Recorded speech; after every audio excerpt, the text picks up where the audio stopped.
Hello student, welcome to my YouTube channel. तो student, आज हम डिस्कस करने वाले हैं concept of common roots of the quadratic equation. इसका मतलब क्या होता है? जो concept of common roots of the quadratic equation मतलब होता है जो एक क्वाड्रेटिक इक्वेशन आप लोगे जिसके रूट अल्फा एंड बीटा निकालोगे, फिर दूसरा क्वाड्रेटिक इक्वेशन लोगे जिसका रूट्स आप अल्फा 1 या बीटा 1 निकालोगे। तो कॉन्सेप्ट ऑफ कॉमन रूट्स का मतलब होता है जो दोनों के दोनों रूट्स या तो दोनों इक्वेशन के कॉमन होंगे या तो एक रूट कॉमन होंगे। तो वही आज हम डिस्कस करने वाले हैं और उसके साथ साथ एक एग्जांपल भी करके दिखाएंगे जो कैसे ये अप्लाई कर सकते हैं। ठीक है, तो यहाँ पे मैं कॉन्सेप्ट लिखा हूँ, concept of common roots of the quadratic equation. तो फर्स्ट कंडीशन लिख रहे हैं यहाँ पे, फर्स्ट यहाँ पे लिख रहे हैं when both roots of the quadratic equation when both roots of the quadratic equation is same। इसका मतलब हुआ जो when both roots of the quadratic equation is same, इसका मतलब हुआ अल्फा और बीटा दोनों को दोनों क्या होंगे इक्वेशन में, अल्फा और बीटा क्या होंगे, सेम होंगे। आप जैसे एक एग्जांपल में यहाँ पे एक क्वाड्रेटिक इक्वेशन लिख रहा हूँ, when both roots of the quadratic equation is same, इसका मतलब हुआ यहाँ पे जो a1, अगर एक क्वाड्रेटिक इक्वेशन ले लेते हैं a1 x square plus b1 into x plus c1 that is equal to 0। एक इक्वेशन ले लिया जिसके रूट क्या होंगे अल्फा बीटा। उसके बाद दूसरा क्वाड्रेटिक इक्वेशन आपने ले लिया a2 x square plus b2 x plus b2 x plus c2 that is equal to 0। इसका मतलब हुआ when both roots of the quadratic equation is same, नहीं कॉमन लिख लो, बेसिकली कॉमन बेस्ट रहेगा, यहाँ पे कॉमन लिख लो यहाँ पे। इसका मतलब हुआ दोनों के दोनों इक्वेशन के रूट क्या होंगे, कॉमन होंगे। इसका मतलब मान लो आप इसके रूट अल्फा है, इसके रूट बीटा है, तो आप ये इसका मतलब हुआ कॉमन का मतलब क्या है, इसका अगर अल्फा बीटा इसका रूट है तो इसका भी अल्फा बीटा रूट होगा। क्यों? दोनों इक्वेशन के रूट क्या होंगे, कॉमन होंगे, मतलब कॉमन मतलब इक्वल होंगे। तो इसके भी रूट हमने मान लिया अल्फा एंड बीटा। अब आप इसको फर्स्ट इक्वेशन मान लो, इसको सेकेंड इक्वेशन मान लो। अब आप चलते हैं फ्रॉम फर्स्ट में आप जब जाओगे तो आप जानते हो यहाँ पे ये quadratic equation a1 x square plus b1 x plus c1 that equal to 0, इसके रूट अल्फा बीटा है। तो आप सम ऑफ रूट का कॉन्सेप्ट जानते हो, प्रोडक्ट ऑफ रूट का कॉन्सेप्ट जानते हो, तो वो हम अप्लाई करते हैं। बेसिकली हम जाना क्या चाहते हैं, बेसिकली हम फाइंड करना चाहते हैं वो कंडीशन जिसके लिए ये जो दोनों इक्वेशन है इसके रूट क्या हो, कॉमन हो। तो ये मैं कंडीशन फाइंड करना चाह रहा हूँ जो a1 b1 c1 में ऐसा कौन सा रिलेशन होगा जिसके लिए हम क्या करेंगे, दोनों के दोनों रूट्स क्या होंगे, कॉमन होंगे। ठीक है, तो अब आते हैं फ्रॉम वन में आप देखो अल्फा प्लस बीटा निकालोगे, मतलब सम ऑफ रूट्स निकालोगे तो क्या होगा, माइनस बी बाई ए। इसका मतलब माइनस बी बाई ए, इसका मतलब जो x का कोफिशिएंट होता है अपॉन एक्स स्क्वायर का कोफिशिएंट। तो यहाँ पे पहले माइनस का साइन डालेंगे, फिर x का कोफिशिएंट क्या है b1 अपॉन एक्स स्क्वायर का कोफिशिएंट क्या है a1। एक कंडीशन आपने लिख लिया। ठीक है, अब क्या आते हैं प्रोडक्ट ऑफ रूट्स पे। तो प्रोडक्ट ऑफ रूट क्या लिखेंगे, अल्फा इंटू बीटा। तो अल्फा इंटू बीटा लिखोगे तो क्या लिखोगे, अल्फा इंटू बीटा क्या होता है, सी बाई ए। इसका मतलब जो कांस्टेंट टर्म होता है अपॉन ए होता है। तो कांस्टेंट टर्म क्या है यहाँ पे c1, तो c1 अपॉन ए। ए जो है जो लीडिंग कोफिशिएंट है a1, तो a1 डाल दिया मैंने। तो ये हमें फर्स्ट इक्वेशन से रिजल्ट निकला। अब आते हैं सेकेंड इक्वेशन पे, फ्रॉम सेकेंड। तो फ्रॉम सेकेंड आप देखोगे यहाँ पे भी वही कॉन्सेप्ट लगाएंगे, sum of root alpha plus beta that is equal to minus b by a, alpha into beta that is equal to c by ए। तो यहाँ से हम लिख रहे हैं इसका भी रूट अल्फा और बीटा है। क्यों? क्योंकि हमने स्टार्टिंग में ही बोला when both roots of the quadratic equation is common, मतलब जो रूट्स होंगे वो क्वाड्रेटिक इक्वेशन के क्या होंगे, कॉमन होंगे। तो यहाँ पे alpha plus beta that is equal to, इस इक्वेशन में आओ, alpha plus beta sum of roots क्या होंगे, minus B upon A that is minus b2 upon a2। तो यहाँ पे minus b2 upon a2। Alpha into beta लिखोगे, alpha into beta that is C by ए, तो C का value c2 upon a2, तो c2 upon a2 आ गया। अब आप ये रिजल्ट और ये रिजल्ट को देखो अच्छे से। यहाँ पे बोला गया alpha plus beta that is equal to minus b one upon a one, यहाँ से alpha plus beta that is equal to minus b two upon a two. तो ये एलएचएस और ये एलएचएस सेम है, इसका मतलब आरएचएस इक्वल होंगे। तो यहाँ से हम क्या रिजल्ट देख सकते हैं, जो minus b one upon a one that is equal to minus b two upon a two. सही बात है। अब आप माइनस माइनस दोनों तरफ से कैंसिल कर सकते हो, तो माइनस माइनस दोनों तरफ से कैंसिल कर दोगे तो क्या बचेगा, b1 upon a1 that is equal to b2 upon a2। तो एक तो रिजल्ट मेरा आ गया, एक तो कंडीशन आ गया। अब दूसरा कंडीशन देखते हैं, स्टार मार्क कर लो। ठीक है, चलो आई होप यहाँ तक आप नोट डाउन कर लिए होगे। मैं साइड होके काउंट करूंगा 1 2 3 करके, आप नोट डाउन कर लेना यहाँ तक। ठीक है, चलो काउंट कर रहा हूं, 1 2 3। चलिए रफ कर रहे हैं इसको। ठीक है, आई होप आपने लिख लिया होगा इतना तक। तो अब ये रफ कर रहा हूं साइड में।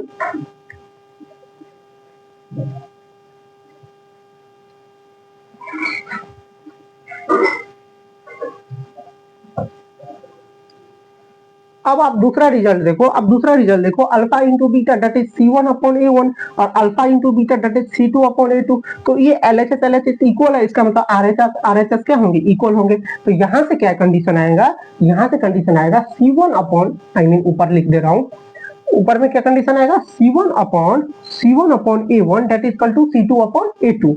तो C1 upon A1 that is equal to C2 upon A2। तो ये एक मेरा कंडीशन, दूसरा कंडीशन आया।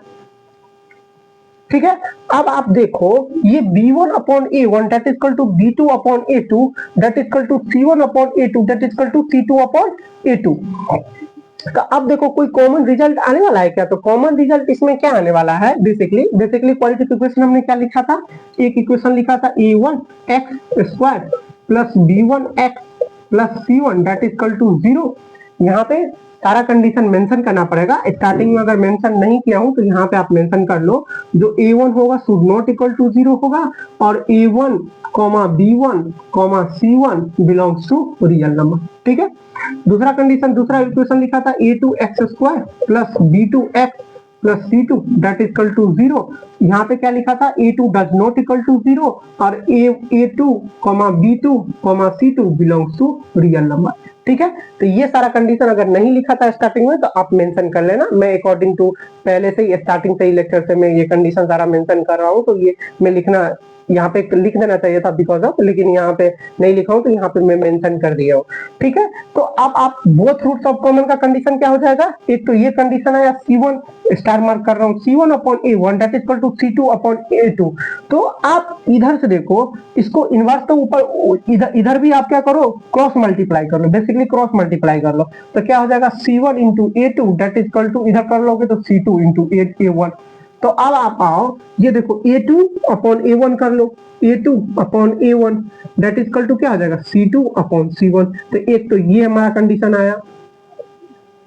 दूसरा यहां से आप कंडीशन निकालो, दूसरा यहां से कंडीशन कैसे निकालोगे, बेसिकली हमको कोफिशिएंट का रेशियो करना है। कोफिशिएंट का रेशियो मतलब क्रॉस मल्टीप्लाई कर लो, तो b1 into a2 that is equal to b2 into a1, cross multiply कर लिया। बेसिकली इसको इससे मल्टीप्लाई किया, इसको इससे मल्टीप्लाई किया, क्रॉस मल्टीप्लाई कर लिया। अब आप b1 अपॉन या b2 अपॉन b1 लिख लो या b1 अपॉन b2 लिख लो, आपकी मर्जी। यहाँ पे मैंने लिखा a2 अपॉन a1, तो बेसिकली यहाँ पे मैं b2 अपॉन b1 ही लिखने वाला हूं। तो आप एक काम करो, ये a2 को a2 ही रहने दो, अपॉन ये a1 को इधर ले आओ, that is equal to b2 upon b1। एक रिजल्ट तो ये आया, ये मार्क लगा लो। अब आप देखो यहाँ पे बोला गया a2 upon a1 that is equal to c2 upon c1 और यहाँ पे बोला गया a2 upon a1 that is equal to b2 upon b1। तो ये देखो LHS और LHS क्या है, सेम है। इसका मतलब RHS और RHS क्या होंगे, सेम होंगे। तो यहाँ से एक रिजल्ट आएगा, यहाँ से रिजल्ट आएगा c2 upon c1 that is equal to b2 upon b1। ये रिजल्ट आया। अब एक रिजल्ट हमारा क्या था, a1 upon a2 upon a1 that is equal to c1 upon c2। तो यहाँ से एक प्रॉपर रिजल्ट आएगा। ये रिजल्ट क्या आया, जो a2 upon a1 that is equal to b2 upon b1 that is equal to c2 upon c1। तो ये होता है हमारा कंडीशन। ठीक है, ये क्या होता है, when both roots of the quadratic equation is common, जब दोनों के दोनों रूट्स कॉमन होंगे तो ये कंडीशन अप्लाई होंगे, a2 upon a1 that is equal to b2 upon b1 that is equal to c2 upon c1। तो ये कंडीशन आपने देखा। बेसिकली देखो ये a2 अपॉन a1, ये b2 अपॉन b1, यहाँ पे लिखा हूँ a2 upon a1, b2 upon b1 और ये c2 अपॉन c1, क्योंकि ये LHS LHS इक्वल है, RHS RHS इक्वल होंगे, तो ये सारा रिजल्ट है। तो बेसिकली आपको कुछ याद नहीं करना है, ये डेरिवेशन मैंने यहाँ तक करके दिखाया। जो अगर क्वाड्रेटिक इक्वेशन दिया रहता है, दो क्वाड्रेटिक इक्वेशन, और अगर आपसे बोला जाता है जो दोनों क्वाड्रेटिक इक्वेशन के रूट्स कॉमन होंगे मतलब सेम होंगे, तो आप दोनों क्वाड्रेटिक इक्वेशन को सॉल्व नहीं करना है, इतना नहीं करना है, सिर्फ आपको क्या करना है, कोफिशिएंट का रेशियो देखना है। जैसे a2 upon a1 that is equal to b2 upon b1 that is equal to c2 upon c1। अब आप कहोगे एग्जांपल देके दिखाए, तो एक एग्जांपल देके मैं करके दिखाता हूँ यहाँ पे। चलिए एक एग्जांपल लेते हैं, आई होप नोट डाउन कर लोगे, आप काउंट कर रहा हूँ 1 2 3 करके, तो आप नोट डाउन कर लेना। चलो 1 2 3, चलिए आई होप नोट डाउन कर लिए होंगे।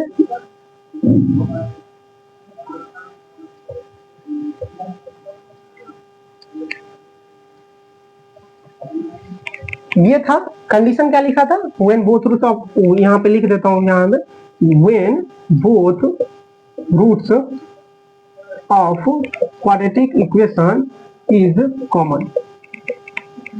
ठीक है, quadratic equation is common, quadratic equation is common. तो कंडीशन क्या आया था, a2 upon a1 that is equal to b2 upon b1 that is equal to c2 upon c1, ये कंडीशन आया था। यही आपको मेनली याद करके रखना है। अब एक एग्जांपल में करके दिखाता हूँ, ठीक है, एक एग्जांपल में करके दिखाता हूँ। जैसे आप एक एग्जांपल लिया आपने, जैसे एक क्वाड्रेटिक इक्वेशन लिया x square minus 7x plus 12 that is equal to 0, ये लिया आपने। दूसरा क्या लिया, दूसरा इक्वेशन, ये इक्वेशन नंबर 1 मान लो। दूसरा इक्वेशन लिया 2x square minus 14x plus 24 that is equal to 0, ये दूसरा इक्वेशन लिया, बिल्कुल सही बात है। अब ये दोनों इक्वेशन को देखो आप अच्छे से, ये दोनों इक्वेशन के दोनों रूट्स कॉमन होंगे। आप कहोगे कैसे कॉमन होंगे, तो बेसिकली इसका आप रूट्स निकाल सकते हो अल्फा बीटा, इसका भी अल्फा बीटा रूट्स निकाल सकते हो। तो दोनों के दोनों रूट्स आप जब निकालोगे अल्फा और बीटा, दोनों के दोनों रूट्स क्या होंगे, सेम होंगे। अब कहोगे ये कैसे होगा, तो एक बार मैं करके दिखा देता हूँ कैसे। आप देखो ये both roots of the quadratic equation is common, इसका कंडीशन आपको याद रहेगा, a2 upon a1 that is equal to b2 upon b1 that is equal to c2 upon c1। यहाँ पे आप अप्लाई करो, a2 upon a1 that is equal to b2 upon b1 that is equal to c2 upon c1।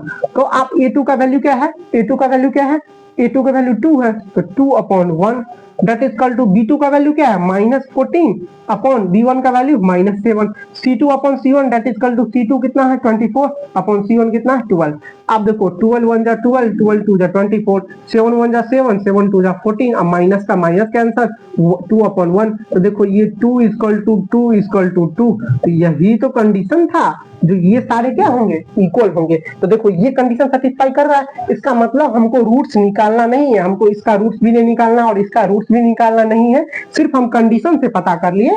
तो ये दोनों equation के roots क्या होंगे, ये दोनों इक्वेशन के रूट क्या होंगे, कॉमन होंगे। अब आप कहोगे इसके रूट्स आप निकाल के भी दिखा दीजिए, तो चलो इसका रूट्स निकाल के आपको दिखा देते हैं। जैसे x square minus 7x plus 12 that is equal to 0, इसके रूट्स आप निकाल सकते हो अल्फा बीटा। कैसे, अल्फा का, अगर अल्फा का वैल्यू मैं डायरेक्ट लिखूं, या आप एक स्टेप लिख लो, जो एक्स का वैल्यू होगा वो क्या होगा, minus b that is minus minus 7 plus minus under root b square, b का स्क्वायर मतलब 7 का square, minus 4ac that is 4 into 1 into 12 upon 2a, 2a मतलब 2 इंटू 1। अब देखो माइनस माइनस प्लस हो जाएगा तो 7 हो जाएगा, प्लस माइनस अंडर रूट से माइनस 7 का square 49 minus 4 into 1 into 12 that is 48 upon 2। 7 plus minus 49 में से 48 का सब्ट्रैक्शन करोगे तो 1 होगा, 1 का अंडर रूट क्या होगा 1 अपॉन 2। अब तो यहाँ से दो वैल्यू निकलेगा, एक वैल्यू निकलेगा 7 प्लस 1 अपॉन 2 और एक निकलेगा 7 माइनस 1 अपॉन 2। तो यहाँ से x का दो वैल्यू निकलेगा, एक तो 7 plus 1 upon 2 that is 8 upon 2 और एक निकलेगा 7 माइनस 1 दैट इज 6 अपॉन 2। तो यहाँ से एक वैल्यू 4 निकलेगा, एक वैल्यू 3 निकलेगा, तो एक वैल्यू 4 एक वैल्यू 3। इसका मतलब x के दो वैल्यू निकले, तो एक का वैल्यू अल्फा मान लो, दूसरा का वैल्यू बीटा मान लो। तो देखो अल्फा बराबर 4 निकला और बीटा बराबर 3 निकला। अब आप देखो जो इस इक्वेशन के दो रूट क्या निकले, अल्फा इक्वल टू 4 और बीटा इक्वल टू 3। तो क्या इसके भी रूट अल्फा इक्वल टू 4 और बीटा इक्वल टू 3 होंगे? चलो चेक कर लेते हैं। आप नोट डाउन कर लो, मैं साइड में काउंट कर रहा हूं, 1 2 3। चलिए इसके रूट क्या निकले, इसके रूट क्या निकले, एक तो 4 निकला that is alpha equal to 4 और एक दूसरा बीटा इक्वल टू 3, यही निकला। अब इसका रूट्स निकालते हैं। इसका रूट निकालने के लिए आपको क्या बोले थे, अगर आपको दिख रहा है ये कोफिशिएंट दिख रहा है, ये लीडिंग कोफिशिएंट, इससे सबसे पहले इसको डिवाइड कर लो। डिवाइड नहीं करोगे फिर भी काम चलेगा, लेकिन आप कहोगे डिवाइड करने के लिए तो डिवाइड भी कर सकते हैं। अब बेसिकली आपको नहीं करना है तो कोई दिक्कत नहीं, डायरेक्ट फॉर्मूला लगाओ। तो एक्स का वैल्यू क्या होगा, minus b that is minus minus 14, यहाँ पे plus minus under root b square, b square का मतलब माइनस 14 का whole square minus 4ac that is 4 into a का वैल्यू यहाँ पे 2 लेना पड़ेगा, 2 इंटू सी, सी 24 हो जाएगा अपॉन 2a का मतलब 2 इंटू 2, तो माइनस माइनस प्लस हो जाएगा, प्लस 14 प्लस माइनस 14 का स्क्वायर कितना होता है 196। ये इधर हो जाएगा माइनस 4 2 जा 8 24 20 ऐसे मल्टीप्लाई करो, 24 2 जा कितना होता है 48। अब 48 को 4 से मल्टीप्लाई करोगे तो 4 8 जा कितना होता है, 4 8 जा 32 और 32 4 4 जा 16 16 3 19 192 अपॉन क्या हो जाएगा 2 2 जा क्या हो जाएगा 4। अब यहाँ से देखो 14 प्लस माइनस 196 में से 192 सब्ट्रैक्शन करोगे तो कितना निकलेगा 4 निकलेगा अपॉन 4 निकलेगा। तो यहाँ से 14 प्लस माइनस अंडर रूट 4 का वैल्यू आप डाल दो, अंडर रूट 4 का वैल्यू 2 हो जाएगा अपॉन 4 हो जाएगा। तो एक वैल्यू यहाँ से आपको एक x का यहाँ से x के दो वैल्यू निकलेंगे, कौन कौन सा, एक 14 प्लस 2 अपॉन 4 और एक निकलेंगे 14 माइनस 2 अपॉन 4। तो यहाँ से देखो 14 प्लस 2 16 अपॉन 4 और यहाँ 14 माइनस 2 दैट इज 12 अपॉन 4। तो 4 1 जा 4 4 4 जा 16 4 1 जा 4 4 3 जा 12। तो देखो x का वैल्यू 4 और 3, इसी को तो अल्फा माना था, इसी को बीटा माना था। तो देखो इसके भी रूट्स क्या निकले 4 और 3। समझ गए हो आप, एग्जाम्पल लेके करके दिखा दिया, जो इसके दोनों रूट्स क्या होंगे सेम होंगे। ठीक है, तो ये एक कंडीशन था, ये कंडीशन का था जो when both roots of the quadratic equation is common. अब अगले वीडियो में हम आपको बताने वाले हैं when one roots of the quadratic, मतलब एक दोनों क्वाड्रेटिक इक्वेशन में किसी एक का कॉमन रूट्स हो, मतलब एक ही कॉमन रूट्स हो। जैसे मैं यहाँ पे लिखा हूँ when both roots of the quadratic equation is common, वहां पे मैं लिखूंगा व्हेन बोथ रूट नहीं लिखूंगा, वहां पे मैं लिखूंगा when one exactly root is common. मतलब मैं कहना चाह रहा हूँ यहाँ पे जो जैसे a1x square plus b1x plus c1 that is equal to 0 a2x square plus b2x plus c2 that is equal to 0। तो यहाँ पे मैं बोल रहा हूँ अगर इसके रूट्स अल्फा होंगे इसके रूट्स बीटा होंगे तो इसके एक रूट तो सेम होंगे बट दूसरा रूट क्या होंगे गामा। मतलब यहाँ पे गामा मत लिखो, यहाँ पे बीटा डाइस लिख लो। बीटा डाइस का मतलब हुआ जो एक रूट तो कॉमन है, क्योंकि देखो इस इक्वेशन के भी एक रूट अल्फा है और इस इक्वेशन के भी एक रूट अल्फा होंगे और दूसरा क्या होंगे, दूसरा डिफरेंट होंगे। मतलब इसका रूट अगर बीटा है इसका रूट कुछ अलग होगा दैट इज बीटा डाइस। मतलब एक अगर मान लो क्वाड्रेटिक इक्वेशन है, एक क्वाड्रेटिक इक्वेशन के अल्फा का वैल्यू आपने 3 निकाला और बीटा का वैल्यू 4 निकाला, दूसरा क्वाड्रेटिक इक्वेशन का अल्फा का वैल्यू आपने निकाला 3 और बीटा का वैल्यू 5। तो देखो ये दोनों क्वाड्रेटिक इक्वेशन में एक रूट तो कॉमन है। कॉमन रूट क्या है, एक 3 और एक ये 3 कॉमन है, बाद बाकी दूसरा रूट क्या है डिफरेंट है। तो वो मैं सेकेंड वीडियो में कवर करूंगा जो when exactly one root is common. अगर एग्जैक्टली वन रूट कॉमन होंगे तो उसके लिए क्वाड्रेटिक इक्वेशन का हम कंडीशन क्या लेंगे, कंडीशन क्या जनरेट करेंगे, क्योंकि कंडीशन से क्या करना पड़ेगा ना, कंडीशन अगर हमको पता हुआ तो हमको रूट्स निकालना नहीं पड़ेगा। जैसे यहाँ पे मैं दोनों क्वाड्रेटिक इक्वेशन का रूट्स नहीं निकाला हूँ, रूट्स नहीं, डायरेक्ट मैं कंडीशन से पता कर लिया जो दोनों के दोनों क्वाड्रेटिक इक्वेशन के रूट्स क्या होंगे सेम होंगे। अगर क्वाड्रेटिक इक्वेशन के कंडीशन नहीं पता होता तब तो दोनों इक्वेशन का क्या करना पड़ता, रूट्स निकाल के देखना पड़ता जो दोनों इक्वेशन के जो रूट्स है कॉमन है या एक रूट कॉमन है, समझ रहे हो, या बोथ के या तो दोनों के दोनों रूट कॉमन हो। तो ये कंडीशन हम नेक्स्ट वीडियो में पढ़ेंगे जो कि होता है दो क्वाड्रेटिक इक्वेशन आप जब लोगे तो उसका एक रूट कॉमन कब होंगे, वो मतलब दोनों में एक रूट कब कॉमन होंगे। ठीक है, चलिए, थैंक यू फॉर वॉचिंग।